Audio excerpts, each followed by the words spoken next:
From the Florida waters to the shores of New York, this year's 4th of July weekend, 47-year-old Lyudmila Emag fought for her life in an encounter that many fear actually being attacked by a shark. Swimming off Fire Island in New York City, Emag found herself in the grips of a shark's jaws, but with quick thinking and a fight for survival, she managed to free herself from its deadly bite.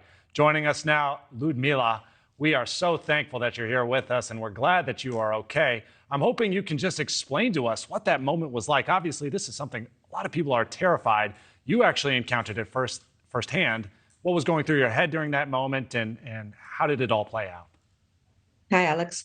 I just felt that something grabbed me on my thigh, and I felt like, it was some fish, probably. I thought it was a fish, and I had to push it off. It was holding on to me for some seconds, probably, that felt, much longer.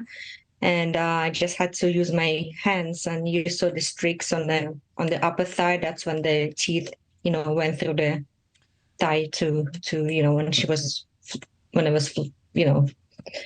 swimming away. Right. Very, very clear bite marks there. You could see the images from the hospital. I'm sure it's almost like a blackout when that moment happens. Were you able to think clearly? I mean, were you able to remember and see yourself actually prying open the jaws of that shark?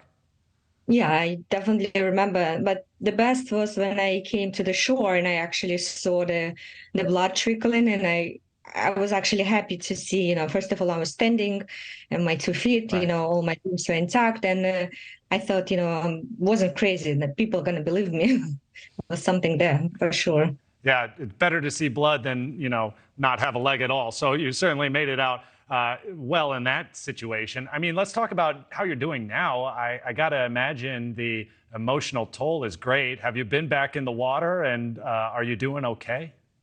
I'm doing okay. The wounds and by the groin are still the deeper wounds. They're still healing, so I'm waiting for them to heal, and I'm gonna go back. Maybe not to Fire Island, but definitely to local Brighton Beach. Well, you are certainly a success story, and we're so glad you're okay, that you're joining us for NewsNation Prime. Thank you so much, and good luck to you. Thank you. Thank you for watching. Go to newsnationnow.com to find NewsNation on your television provider. And don't forget to click the red subscribe button below to get more of NewsNation's fact-driven, unbiased coverage.